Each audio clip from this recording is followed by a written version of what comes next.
It is the showstopper of our solar system. Basking in its own glow, it seduces all admirers. However, it is a beauty with a mean streak. It's a massive, frigid ball of gas surrounded by icy rings, hurtling at 40,000 miles an hour. It is a planet of violent weather with a polar storm bigger than the United States of America. Saturn has some of the most powerful weather in the solar system. The lightning can be 1,000,000 times more powerful than lightning here on Earth. But its moons are even more exciting. The geysers on Enceladus are erupting water vapor hundreds of miles into the air because of the much lower gravity there and the fact there's no atmosphere holding them in. Another has an atmosphere with oceans and mountains. Could life exist on one of these moons? Saturn, Lord of the Rings.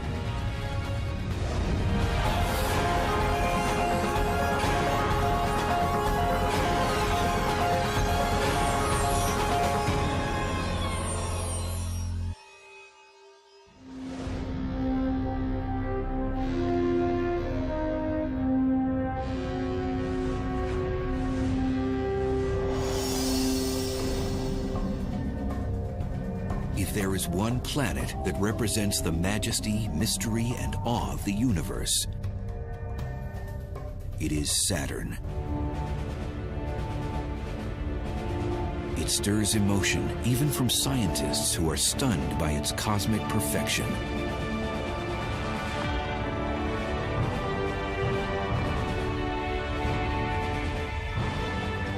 You gotta hand it to Saturn for being the most beautiful thing out there. It's been my favorite planet since I first saw it through a telescope. While it looks sleepy and serene, the sixth planet from the Sun is anything but.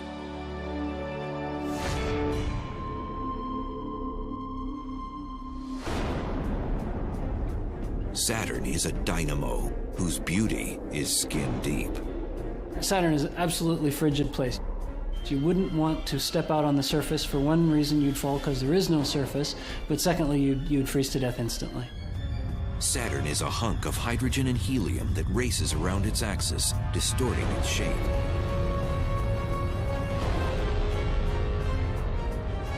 When you watch a professional toss a pizza, as it spins around, it flattens out.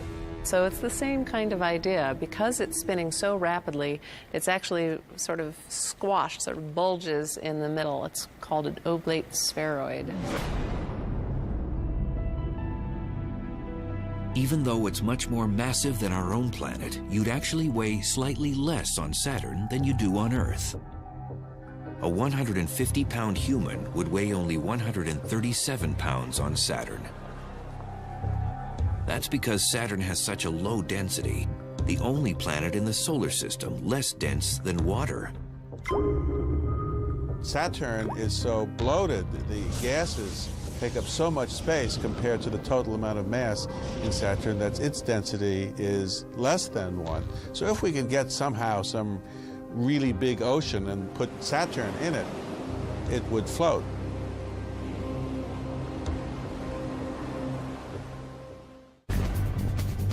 Saturn is the second largest planet in our solar system.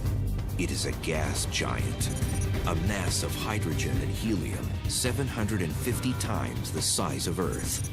A day on the planet is 10.6 hours long, and it takes 29.5 Earth years to orbit the Sun. It has 48 named moons.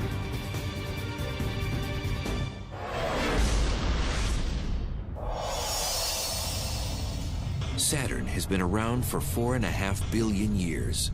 It formed by accreting carbon dust particle by particle into a rocky core several times the size of Earth. Then it was able to attract gases like hydrogen and helium, which collapsed under gravity. As things started collapsing, this cloud began to compress. It began rotating more rapidly. But along its axis, from, let's say, top to bottom, it wasn't rotating, so it was free to collapse under the force of gravity. It's called the conservation of angular momentum, a principle on display at your local ice rink. If you push your arms out, if you're an ice skater, you'll go more slowly. If you pull your arms in, then you'll be more concentrated towards the axis of rotation and you'll have to spin faster. And that's just what happens for a planet as it condenses. A spinning Saturn came out of this collapsed disk.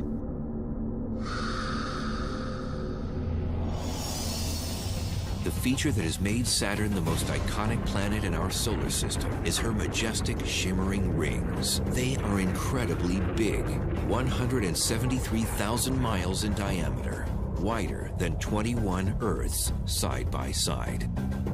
So it would take you 2 days in a really fast rocket ship to get from one side of the rings to the other. They're huge. However, these huge rings also are unbelievably thin, measuring about 65 feet. When viewed from the side, they virtually disappear. They are no thicker than about 1, maybe 2 stories in a modern-day building. They're paper thin in comparison.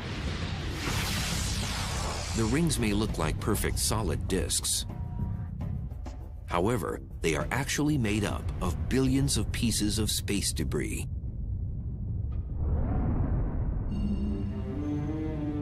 But what exactly are they? They are countless icy bodies that range in size from objects as big as houses all the way down to the finest powdery snow you might ski on in Utah. And they're made of water ice. They're particles that have been pulverized, so they've smashed into each other. They've broken up into many, many little particles.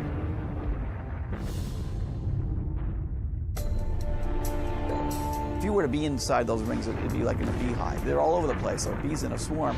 It's a hostile place. You do not want to try to put a spacecraft through those rings. And these particles spin very fast.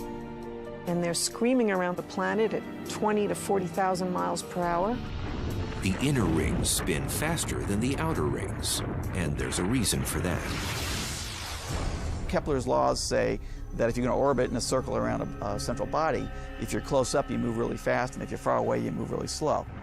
If a particle the size of a grain of sand moving at hypersonic speed were to strike a spacecraft, it would be like a shotgun blast at point-blank range. Now get outside the rings, things are much quieter. If you want to take a country drive around Saturn, go this way instead of following the rings. Why the rings are there is one of the planet's great mysteries. The rings might have once been some of Saturn's moons that got too close and smashed into each other. The fractured pieces were held by the planet's gravity to become its rings.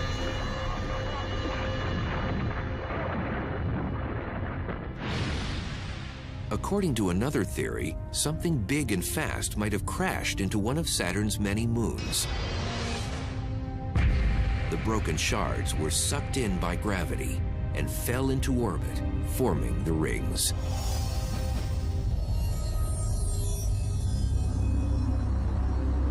Although scientists disagree as to how the rings were formed, they do agree as to who first studied them. In 1610, the Florentine astronomer Galileo Galilei first noted the rings of Saturn. He saw these little things sticking out on the side of the planet. He had no idea what they were. So like any good astronomer, Galileo kept a journal, and he wanted to write into his journal what he had seen, but he didn't have a word for it. So in his journal, right in with the words, he drew in a drawing in place of a noun, and this is what he drew. Here's Saturn, and here's these two things. Unfortunately, Galileo never really figured out what it was. We had to wait for a later astronomer to do that. 45 years later, a Dutch physicist, Christian Huygens, had an answer. He knew that there wasn't just one ring, but several giant rings. Today, there are 7 known ring regions. There's the A ring, the B ring, and the C ring. So those are the three main rings. There is a ring interior to the C ring called the D ring. And once we got there with Voyager, it showed us the F ring in all its glory. And then there are some diffuse rings outside, the E and the G ring. Each of these rings has a different personality. The A ring is almost transparent, which is why light easily passes through it. The B ring is dense, chock full of material. The C ring is even more transparent than the A, while the D ring is barely there. There's a lot of neat things in those rings, so you can't think of them as a homogeneous body. You got to think of each particle inside those rings and what each one's doing.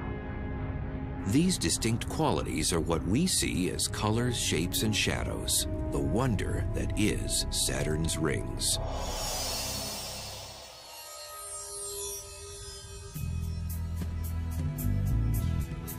The reason we can see them at all is due to the sun. Just as our moon glows with reflected sunlight, so do Saturn's rings. It is a phenomenon called ring shine. Just imagine yourself on the night side of Saturn looking up and having the rings just completely covering the sky. It's much brighter than the Earth on a full moon. They shimmer, and they're brilliant, and they're bright. And that's because they're mostly made up of ice particles, which reflect a lot of sunlight. However, there is evidence that the glowing marvels of our solar system won't be around forever. Some scientists are asking, just when will they disappear?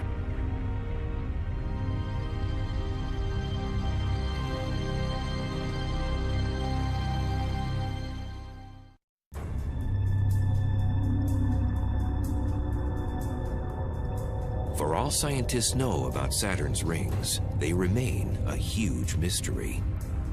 When they appeared is a point of much debate. Scientists used to believe that the rings were formed at the same time as Saturn, 4.5 billion years ago. But because we don't understand what holds the rings together, and our best guess as to how long the rings could stay together is only a few 100 million years, there's something wrong with this picture. There are reasons to believe they're no older than a few 100 million years old. Those reasons lie in trying to estimate how much erosion is taking place on the rings because of the hailstorm of micrometeoroids, small, tiny bodies that, particles that come in at a tremendous speed and chip away at the rings and therefore erode them. Neptune, Uranus, and Jupiter also have rings, but theirs are sparse and dim. Saturn's are bright and full, leading scientists to suggest that they haven't been exposed to erosion for long, and therefore are relatively new. But does this gradual erosion mean that Saturn will lose its most magnificent feature? The idea is that over, long periods of time, the material can just get so small that it can be charged, end up acquiring a charge in Saturn's magnetosphere, and then it can just get zipped away, taken away by the magnetic field.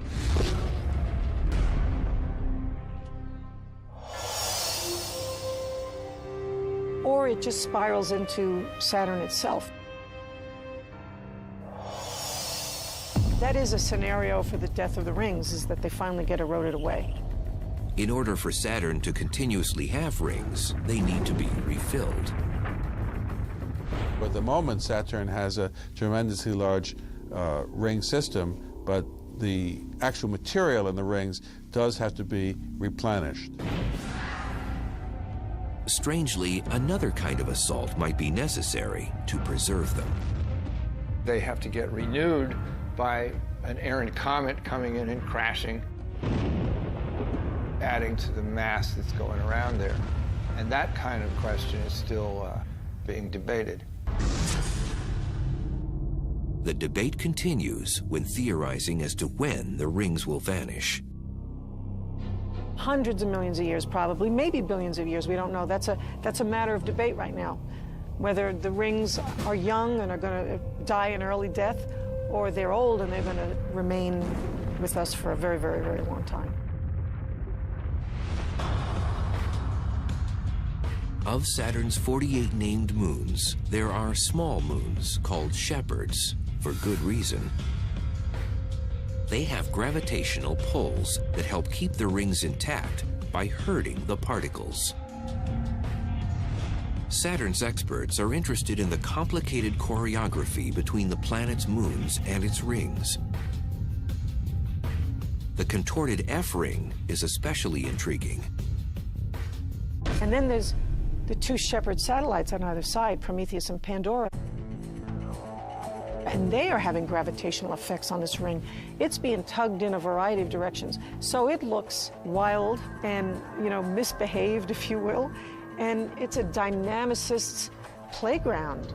I mean, we're very, very interested in watching what happens to the F ring because it tells us how moons interact with rings. Saturn mesmerized civilizations as early as 700 BCE, when the Assyrians took note of it sparkling in the distant sky. Hundreds of years later, the Greeks gave it a name, Kronos, after the god of harvest, possibly due to its position in the sky during harvest season. The Romans' god of agriculture was Saturnus, which is why we call it Saturn. They also named a day of the week after him, what we now call Saturday. However, had the Romans actually seen the planet close up, they might have named it for the god of weather.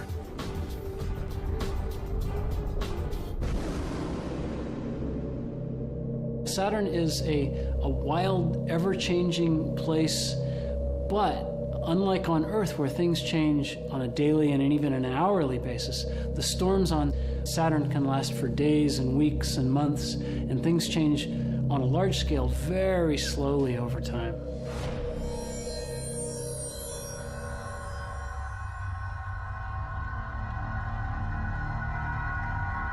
The discovery of this violent activity on Saturn came as a surprise to experts.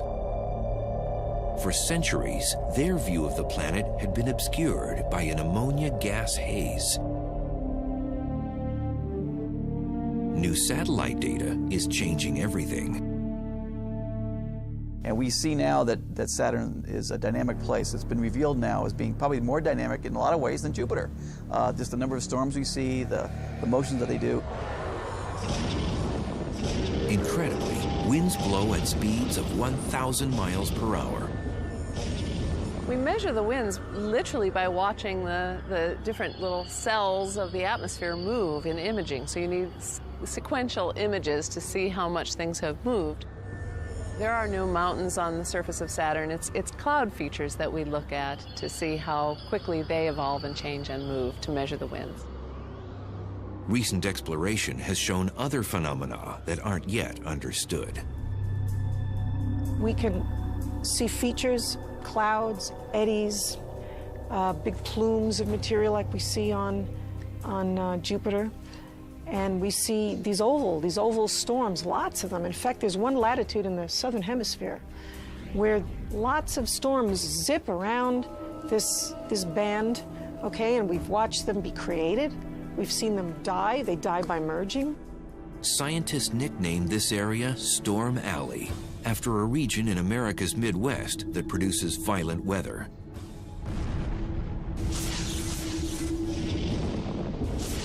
It is believed there's lightning there, though no one has seen it. And there's a technical reason for that. To see the lightning, you have to get around on the night side, and because the lightning flashes aren't all that bright, and so you need the darkness. But the night side of Saturn is very bright because of all the ring light that shines down on the night side of Saturn, and so it's very hard to sort the lightning from just puffy little clouds. The hellish weather on Saturn has one more astounding surprise. And it's a true monster. One of the freakiest storms on Saturn was this hurricane-like thing that they found down at the South Pole. Now, this storm is bigger than the United States. The Great Red Spot on Jupiter is merely hurricane-like. That storm doesn't have an eye wall. However, the South Pole storm has the characteristics of a terrestrial hurricane, including an eye wall, making it the only such storm on another planet. It's not clear that it is a hurricane in every sense, like we have here on Earth, but so far the morphology of it looks very much like a hurricane. That was very exciting. Everyone got very excited about that. It even surprised us. And you can see right down into the eye, just as you can with a hurricane on Earth, and they can see farther into Saturn's atmosphere than they've ever been able to see before. So this thing is literally a window into Saturn. And it's amazing to see something so similar to Earth on Saturn, and then find out that we can actually do some science because of it. The South Pole storm measures 5,000 miles across. That's 2/3 the diameter of the Earth.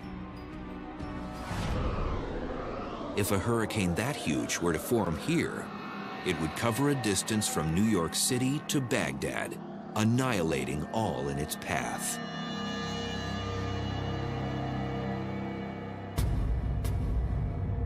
It's basically a swirling vortex of air that is centered around a hole right at the center with a walleye around it.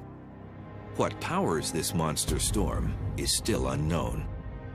And the winds are stronger on Saturn than they are on Earth, which is a puzzle in itself because Saturn gets so little energy from either the sun or from its own inside. It's centered around the south pole of Saturn, rather than being, in the equatorial region like a hurricane on Earth would be. In early 2007, modern imaging technology revealed something else on Saturn that astounded scientists. We see it very, very intensely now. It's something big, something strange, and something never seen in the universe before.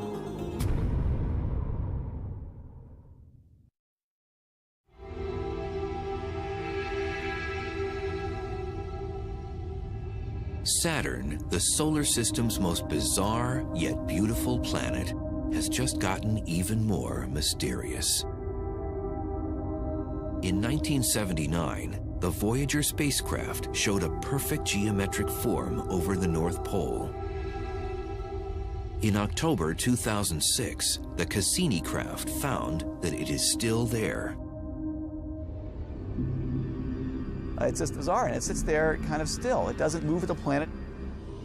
The pole, there's a hexagonal feature, a six-sided polygon that encircles the pole at about 78 degrees north latitude. And it's sitting there as a set feature.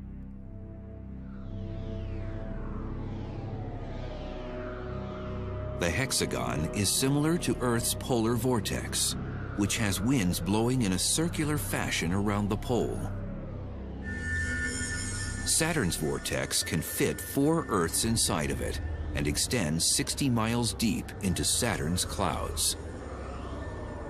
And what's more bizarre, Voyager saw little tiny clouds going around at about 100 meters per second, which is about 200 miles an hour, going around this racetrack. People thought, well, maybe it's just a temporary thing. How could this stay there? It's been there now for at least 20 years, and we're going, what is this?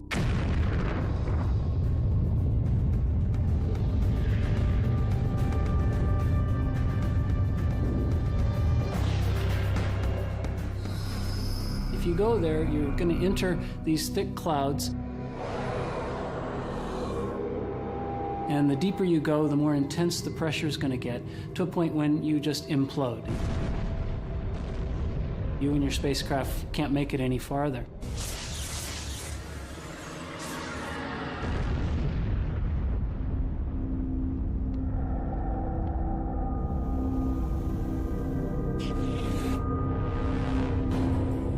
For now, visits to Saturn's orbit are reserved for unmanned spacecraft. But surrounding the planet are at least 48 moons. Venturing to one of those is more feasible. What's interesting now that we're going to the planets is that we're learning that in some ways the moons are where the action is. We've already been to one of them. Titan is the only moon other than our own to have been explored. The event was beyond significant. On January 14, 2005, science fiction became fact. As part of the ongoing Cassini mission to Saturn, the unmanned Huygens probe descended onto the surface of Saturn's biggest moon. Titan lives up to its name. It is the size of the planet Mercury. In fact, it is the second largest moon in the solar system, 50% bigger than our moon. It is seductive in many ways. For one, Titan looks much like Earth. That was the thing that hit me over the head, just how remarkably similar in process the surface of Titan looked.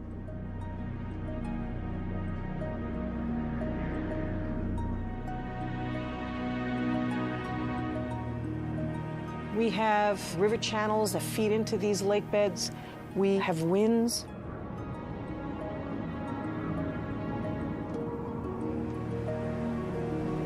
And then in other areas, we have dunes.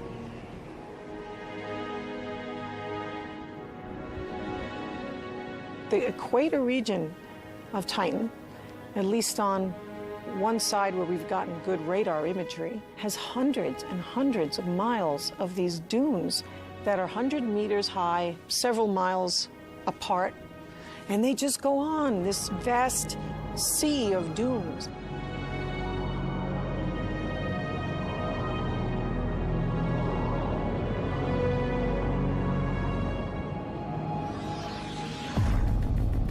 There are possibly deposits of solid hydrocarbons. And we didn't really know until that probe landed whether it was going to hit liquid or some solid surface. It seemed to kind of fall on what looks like kind of pudding. It doesn't seem to be liquid or solid. It seems that Titan has some goo on the surface. It's almost kind of neither land nor sea, but something in between. That's very amazing. Amazingly, Titan, like Earth, has an extended atmosphere. No other moon does in our solar system.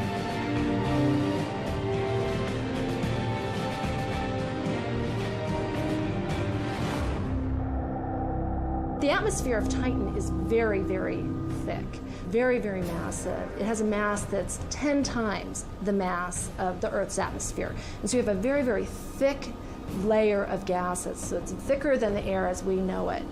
The particles in the air are also very small, and so I would characterize them more as a haze than as a fog or clouds. The haze is 200 miles thick, resembling something else on Earth.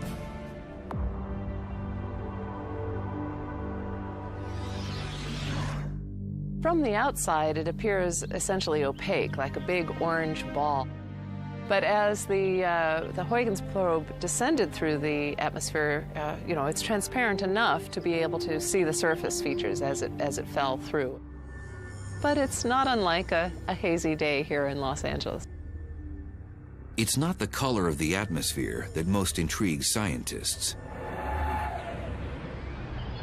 It's the composition.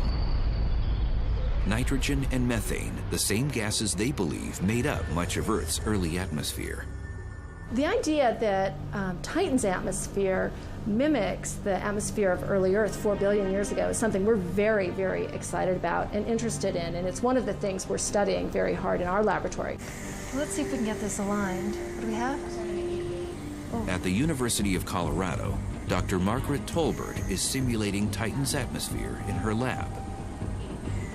Might it, too, have the necessary ingredients for life? In this experiment, we're trying to simulate the chemistry that goes on high in Titan's atmosphere where the haze is forming. And so what we have is a reaction chamber here, and all that we have in there is nitrogen and methane. So the two most important components of Titan's atmosphere. And then we're just going to flick on a lamp, and that lamp is going to simulate the sunlight hitting Titan's atmosphere. Incredibly, Tolbert's research has shown that Titan's atmosphere, when stimulated by sunlight, begins to produce organic compounds. To scientists looking for life beyond our planet, this could be big.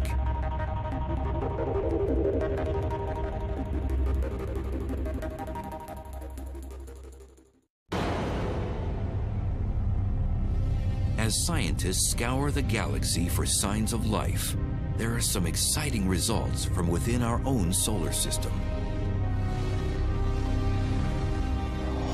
Saturn's moon, Titan, seems to have the necessary ingredients. Testing at the University of Colorado has shown that when sunlight interacts with Titan's nitrogen and methane-rich atmosphere, organic compounds are created.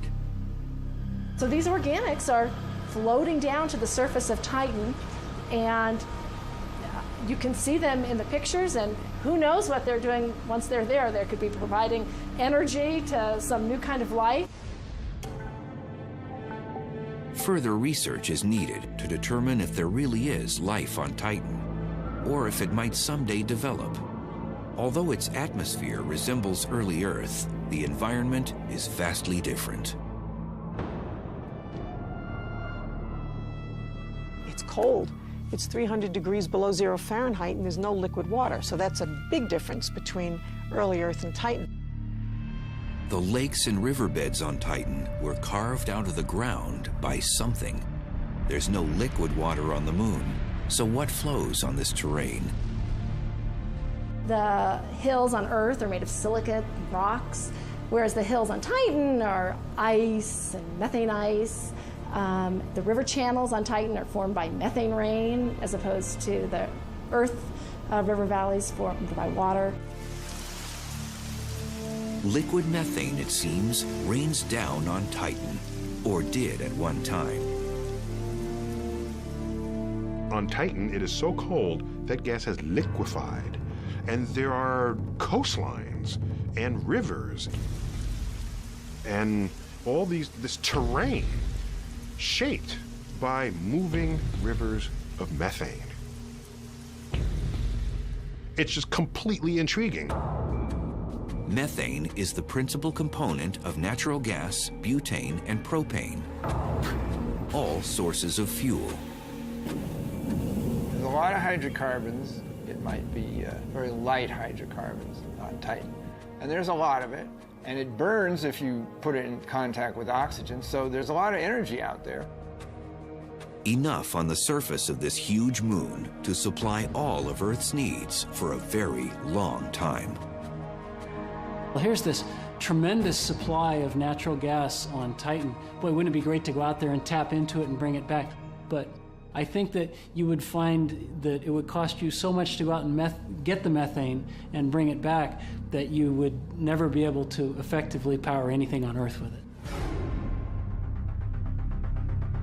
While Titan is Saturn's largest moon, one of its smallest may be even more exciting. It's a brilliant ball of ice and rock called Enceladus.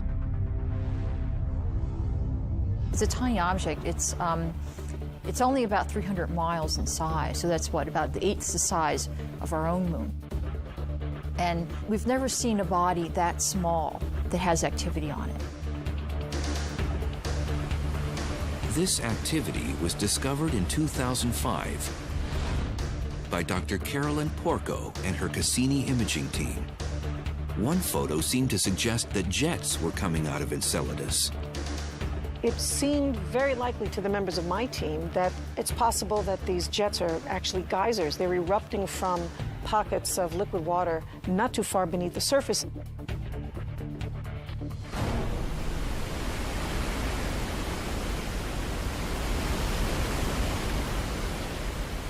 The closest thing we have on Earth to Enceladus is something like Old Faithful Geyser here at Yellowstone National Park, which is shooting water vapor and water about 150 feet into the air.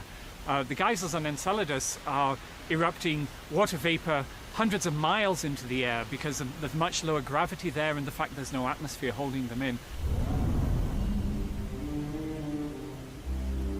Many geysers have since been discovered, all in a region of Enceladus's southern hemisphere. They are coming out of these fissures, these big cracks that go on for about 135 kilometers, something like 80 miles of cracks. We call them tiger stripes because when we first saw them, they really looked like the stripes on a tiger. There are 4 areas that seem to be ridges or kind of active geologic areas, and the plumes seem to be coming out of these areas. And we've counted about 20 or 21 plumes.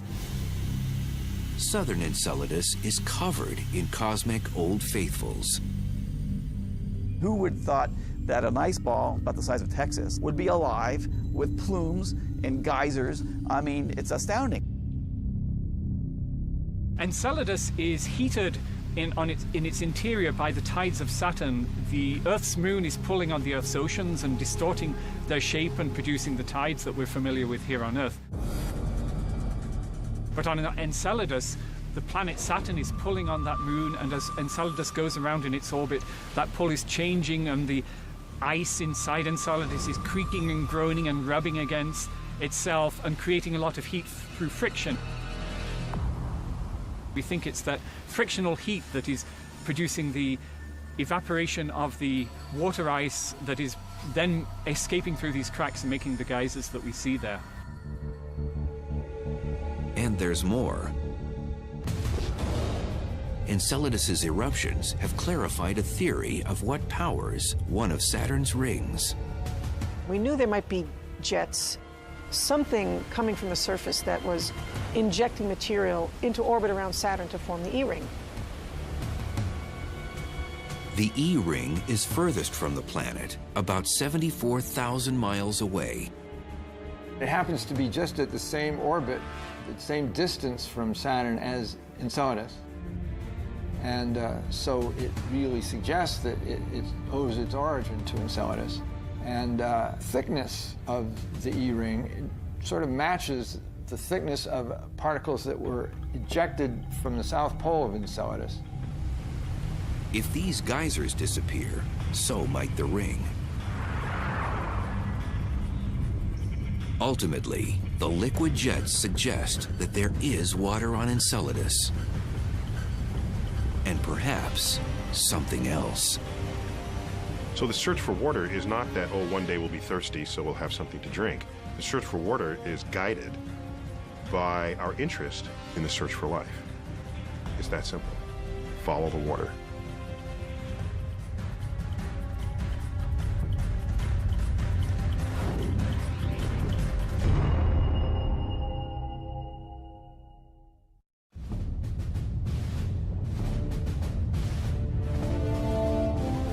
Saturn's moon Enceladus is one of the most exciting and least understood places in our solar system. Enceladus is a really strange place. The strangest thing that got people's attention first is it's very, very bright. It's the whitest object in the solar system. And we now realize that it is covered in freshly fallen snow, which is the ice that's fallen back from these geysers onto the surface. And it's that ice that has scientists excited. Possibilities there are amazing.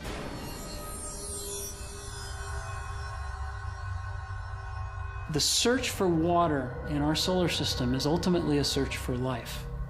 You look for water in the hopes that maybe there will be life.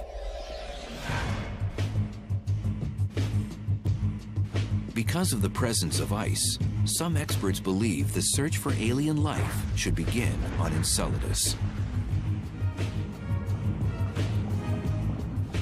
It has a lot of other molecules in it, a lot of other exotic things, which show us that there's probably aqueous chemistry going on underground. So there's a lot of little percolating kind of chemistry going on, and maybe you could get biology, maybe, and so maybe we should go look. This is kind of the holy grail of modern-day planetary exploration, to go and seek out those environments in the solar system where life might possibly have gotten started, and we just stumbled upon it. Is that exciting? You know, I mean, of course it's exciting. It's the kind of thing scientists live for. We know the composition of the gases that are coming out because we've flown through them with the spacecraft, and we've got the composition including carbon and nitrogen and all those goodies that you need to make life.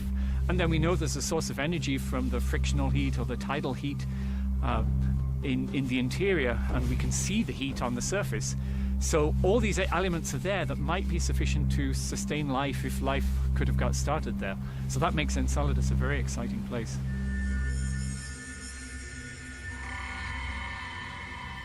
But what kind of life? We're not talking sushi, you know. We're not talking lobsters and fish, we're talking microbes. I think that's about the best that we can hope for on a moon like Enceladus. If we ever discover such life in our solar system, it's going to be the simplest possible. It's going to be bacterial, or something like it. Even the discovery of something small would be a huge event. It would change everything that we think and know about our solar system, the universe, and ourselves.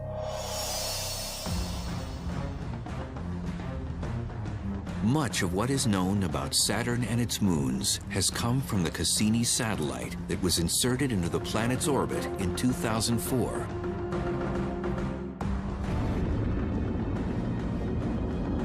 It is currently touring its rings, moons, and the planet itself.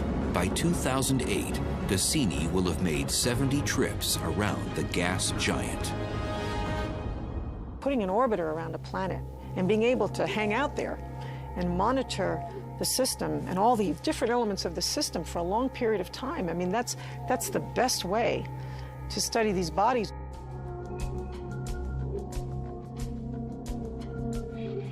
Scientists on a daily basis process the information sent back from these close encounters.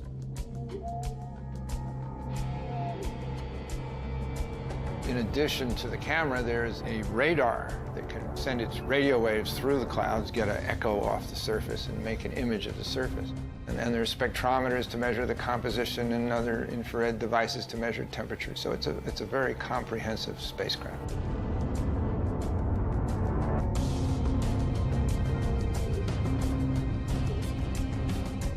As you see better, you learn more. I think it may have been Yogi Berra who said you can see a lot just by looking.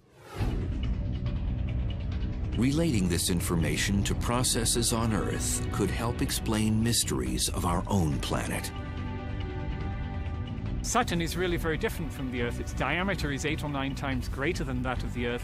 Its atmosphere is made of hydrogen, completely different from our own atmosphere. But the same physics is going on. The same forces are controlling the weather on Saturn as are controlling the weather on Earth.